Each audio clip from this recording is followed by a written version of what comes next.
When people hear about UFO encounters, it's often the infamous Tic Tac sighting or grainy night vision footage from fighter jets that come to mind. But now, one Navy pilot is coming forward with her own chilling account, an encounter that took place not over a war zone, but during what should have been a routine mission. Her story, once just a scratchy voice recording buried in a Homeland Security report, is now receiving national attention as she finally breaks her silence. Radar lock and a dark object at 20,000 feet.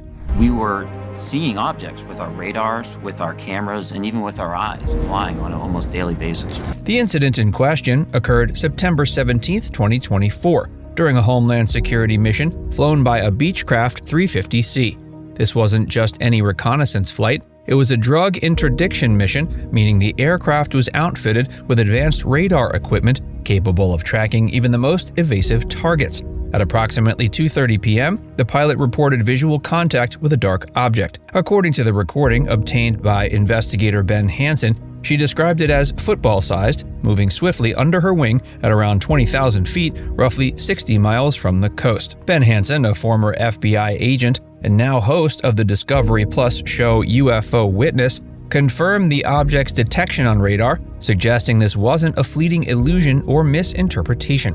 He emphasized the sophistication of the radar on board the Beechcraft 350C, saying, quote, "This isn't your everyday avionics. This is a system designed to locate and identify fast, low-profile drug runners."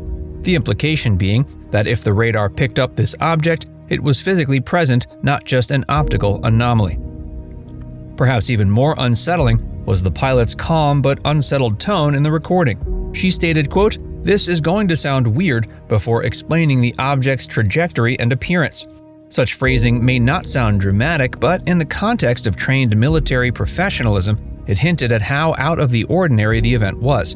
The object's behavior didn't follow any known flight characteristics. It appeared quickly, moved under the plane, and then vanished without a trace. Afterward, Air Traffic Control reported the incident to the National UFO Reporting Center.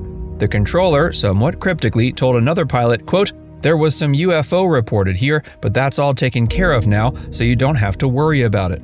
This vague phrasing raised eyebrows. What does taken care of mean in a situation like this, especially when the object in question left no transponder signal, flight path, or identifiable origin?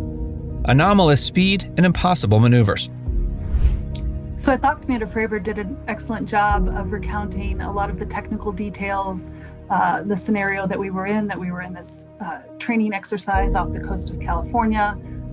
We were a large carrier strike group, this battle group of several ships and squadrons of aircraft.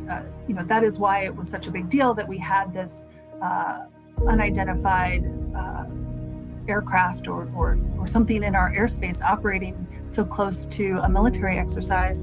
What makes this sighting especially confounding isn't just the object's sudden appearance, but the speed it was estimated to be traveling. According to Hansen, calculations based on radar data suggest the object would have exceeded Mach 2 in just 2 minutes. For context, that's faster than most modern military drones are capable of moving, especially in commercial or controlled airspace where such activity would typically be flagged or even intercepted. The Department of Defense hasn't confirmed or denied the specifics of the case, but it falls within a growing category of incidents that suggest unknown objects are capable of maneuvers that defy human-made engineering. This includes sudden accelerations, instantaneous directional changes, and complete disappearance from radar. These behaviors are not consistent with any known aircraft, weather phenomenon, or technological glitch. Interestingly, the event echoes previous high-profile encounters such as the 2004 Tic Tac incident involving Navy Commander David Fravor. During that sighting, a similarly structured craft with no visible wings or exhaust moved in ways that defied explanation, disappearing and reappearing 60 miles away in less than a minute. In both cases, pilots used language that suggested they were grappling with something truly unfamiliar, neither bird nor balloon nor known military asset. It's also worth noting that the airspace in which this new encounter occurred was tightly regulated. No other aircraft were reported in the area at the time. This fact, combined with the pilot's visual confirmation and radar validation, adds a compelling level of credibility to the account. It's not just hearsay or amateur video footage. This was an official government aircraft flying a federal mission, picking up an unidentified object that should not have been there. Adding to the intrigue, Hansen pointed out this type of encounter is rarely, if ever, made public unless someone steps forward. Pilots, particularly those tied to national security roles, often remain silent due to stigma or fear of career repercussions. The fact that this pilot is now speaking publicly signals a shift in how such sightings are being treated, perhaps influenced by recent political pressure for transparency. Echoes of the Tic Tac encounter. The whole fleet of them, look on the ASA. My gosh. They're all going against the wind. The wind's 120 knots from the west. Look at that thing, dude. A group that encourages pilots to report incidents of UFOs, officially known as UAP, unidentified aerial phenomena. The vast majority of sightings, he says, are never reported.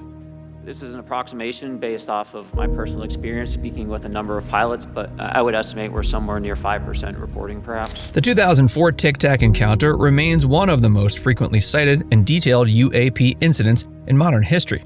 During a training mission off the coast of Southern California, Commander David Fravor and Lieutenant Commander Alex Dietrich witnessed a strange oblong object hovering above the ocean. According to Fravor, quote, "It was aware we were there, and it mirrored his maneuvers before suddenly accelerating and vanishing from sight. That object, too, had no visible wings, no exhaust, and left no heat signature." Fravor testified before Congress in 2023, alongside other whistleblowers like Ryan Graves and David Grush. His statement carried weight not just because of his rank, but because of the technological sophistication of the USS Princeton, which tracked the object descending 80,000 feet in under a second. Like the recent Homeland Security incident, this object defied the known laws of aerodynamics and physics. This parallel raises important questions about continuity. Are these objects of the same origin? Are they operating in specific air corridors? The latest encounter by the female pilot, while not connected officially to the Tic Tac event, reflects many of the same patterns: a lack of transponder data, an object reacting to human presence, and near instantaneous acceleration and disappearance. These comparisons aren't merely coincidental, they point to the possibility that military and government personnel have been encountering similar phenomena for years. What's changed is the willingness of some insiders to go public. While Fravor's story was initially dismissed as isolated, more recent reports, like the September 24th Homeland Security incident, are forming a growing body of corroborative evidence. The presence of such unexplained phenomena in tightly controlled airspace also suggests a broader issue of national security. These aren't just curiosities in the sky, they represent a technological unknown that could threaten both civilian and military operations. And yet, because the stigma still lingers, many pilots choose not to report what they see. The pilot breaks her silence. The only thing that I would add to the story that he tells is what happened in the moments and hours and days afterwards, which was disappointing. It was underwhelming in terms of the debrief that we received. And so again, I would advocate for a process in place so that when operators, whether they're military pilots or civilian commercial pilots or anybody else who sees something, to have a way to report it and to have a channel through which it is collected and analyzed in a systematic way. Well, I'm laughing because I recognize their excitement. That's exactly what we sounded like. I can imagine. I mean, across, yeah. I mean, what is that? And a lot of F-bombs and again, it's unexpected. I'm confident that there are other videos like this, and if they're not recorded, certainly other experiences like this where people just go, "What was that?" The most powerful part of the story is not the radar data nor the air traffic control chatter. It's the pilot herself. Until recently, she remained anonymous, her voice only heard through intercepted audio released by Ben Hansen. Now, for the first time, she has begun sharing more of what she saw and felt during that flight, adding human weight to what could otherwise be dismissed as technical data. She describes a moment of uncertainty but also clarity, a sense that the object beneath her was not a fluke or malfunction, but something real and intentional. In a field where even seasoned aviators hesitate to speak up, her willingness to share what happened is a crucial step towards legitimizing the experiences of others in the skies. While she has yet to appear in a televised interview, Hansen reports that she has submitted her account to the National UFO Reporting Center and is cooperating with further investigation. The act alone suggests that more voices may soon follow. When one person finds the courage to speak, others often step out of the shadows too. Now it's time to hear from you.